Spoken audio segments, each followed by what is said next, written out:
In this video, we're gonna create a material with random texture offset, random texture scale, and random texture tint based on the object's position in the world. So let's do it.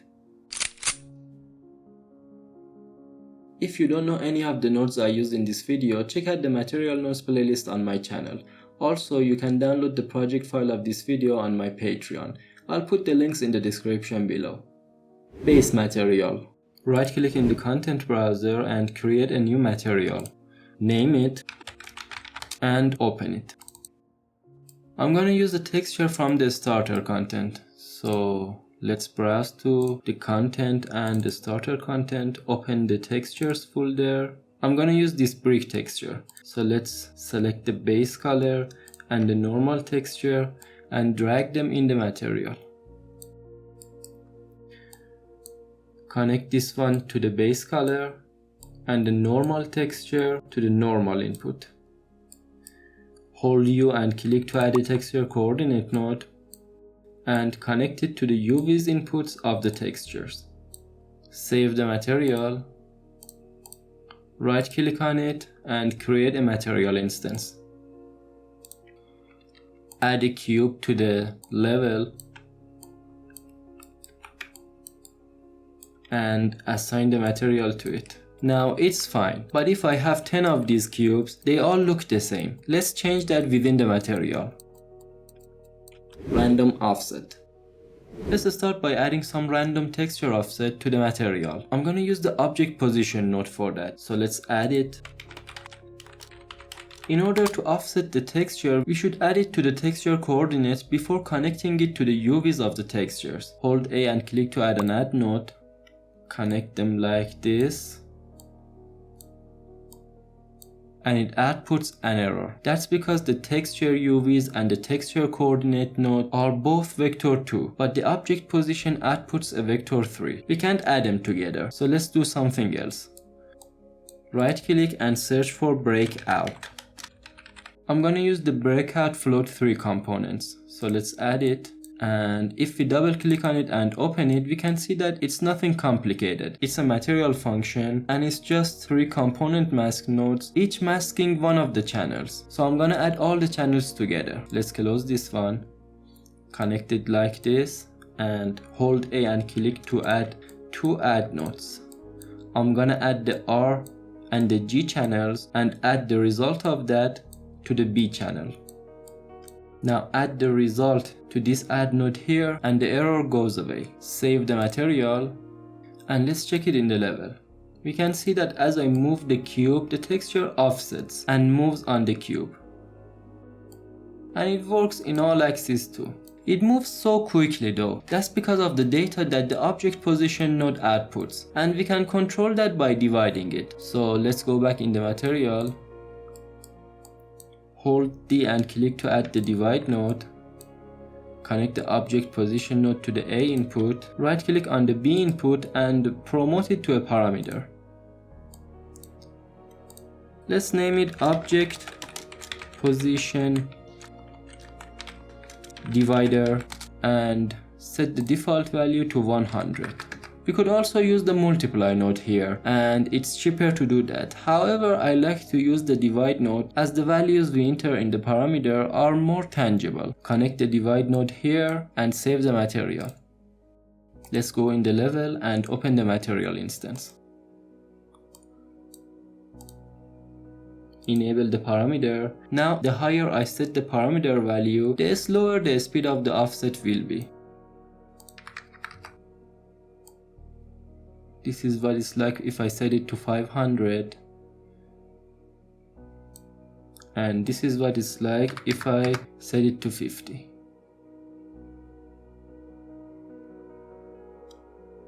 As you can see, the texture is offset on each mesh based on where it is in the world. Next, I'm gonna add random scale. But before getting to that, make sure to like this video and subscribe to the channel.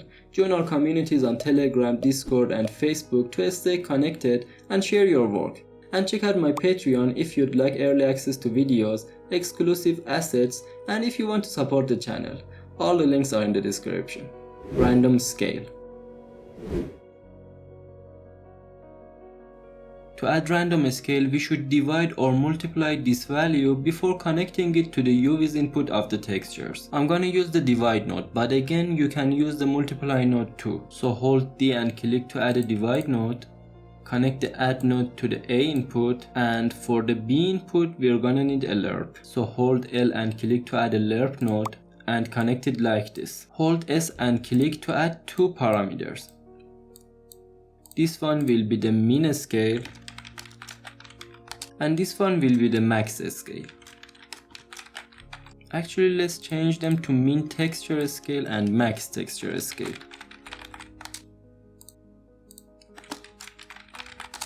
Set the default value for both of them to 1 and connect them like this.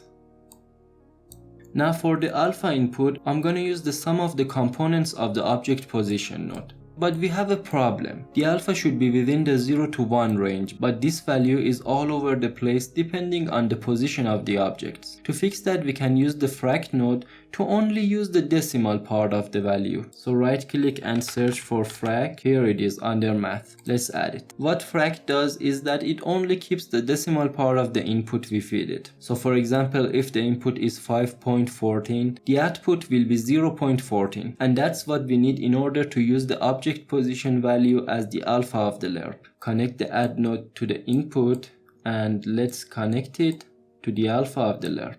Save the material. I actually forgot to connect it to the UVs of the textures. So let's connect it like this and save the material again. By default, we won't see any change. That's because both the min and the max values are the same. So let's go to the material instance, enable both of them, and let's set the minimum value to 0.5 and the maximum to 1.5. Now we can see that the texture size varies on each duplicated mesh. And as I move them, we can see that the texture size changes. Now the min and the max are too far apart in this example to show how it works. In our projects, we can set them to closer values just to add some subtle differences in texture size to our duplicated objects in the level. For example, if I set the minimum to 0.9 and the maximum to 1.2, that's a good start. Random tint. Now let's use the same principle to add random tint to the duplicated objects. We should add this one after the base color texture. So let's move these nodes to make some room here. Hold L and click to add a lerp node, and hold V and click to add two vector parameters. Name this one color 1 and this one color 2. Set the default value for both of them to white and connect them like this.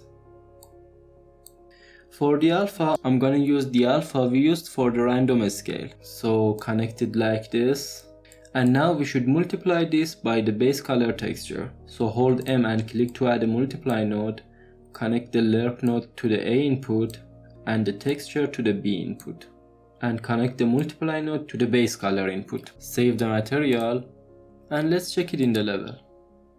Let's go to the material instance, enable both the color parameters. Now if I change color 1 to a darker value like this, we can see that some of the cubes are darker based on where they are in the world. We can also change the colors to something like light blue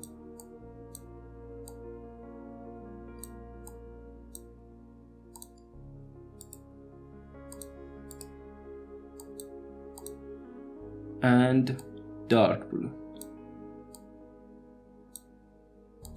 or two totally different colors. I usually set color 2 to white and color 1 to a darker value. More control and organizing the material. Now let's add more control parameters and organize the material. Right now, if I move the objects on a grid, the output of the frac node will be the same on all of them, and as a result, they will all have the same scale and tint. Let's open the material. In order to fix that, we can multiply the object position by a random value. So move it here to make some room, hold M and click to add a multiply node, and hold 3 and click to add a vector 3. Connect them like this. Now let's set 3 random values. It doesn't matter what they are, just make sure that they're random and that they have decimals.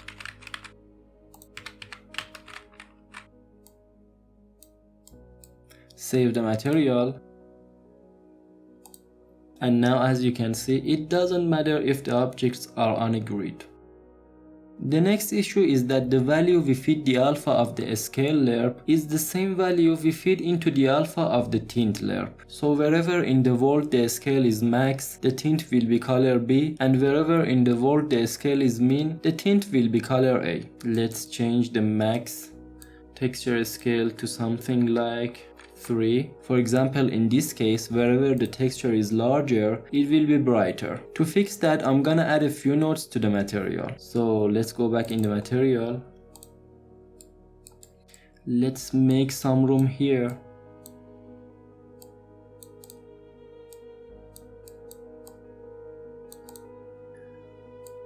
Hold M and click to add a multiply node.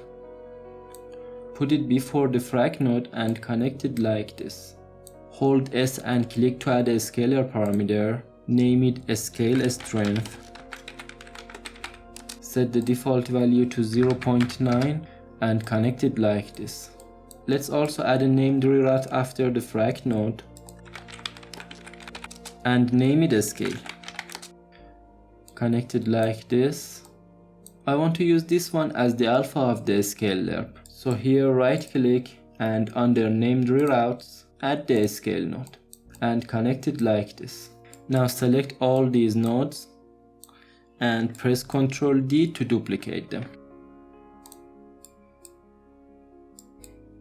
Connect the output of the add node to the input of the multiply node and rename the parameter to tint strength. Set the default value to something different like 1.1 and name this one tint.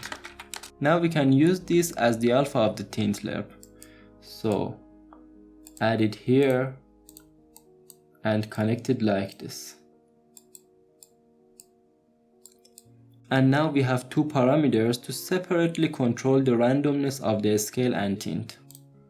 Save the material. And here it is in the world.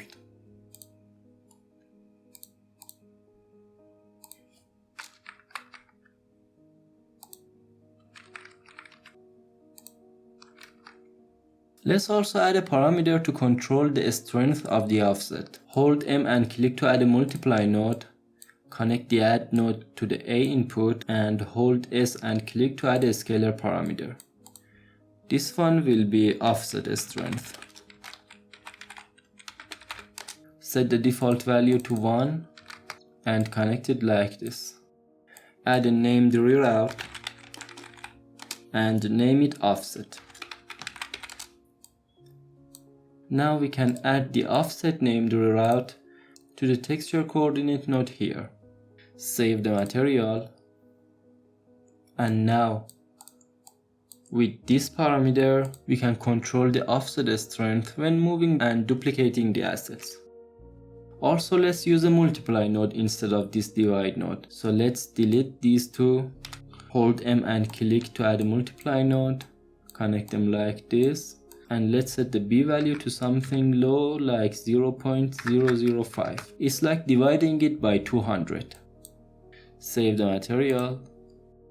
Right now the material is a mess. Let's organize it a little bit. So select these, move them over here, press C and name them object position. Object position randomness.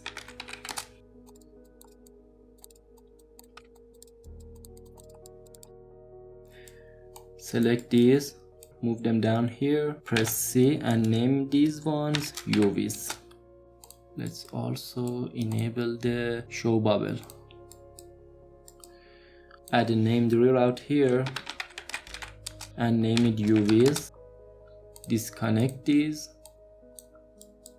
and add the UVs named reroute to the textures like this.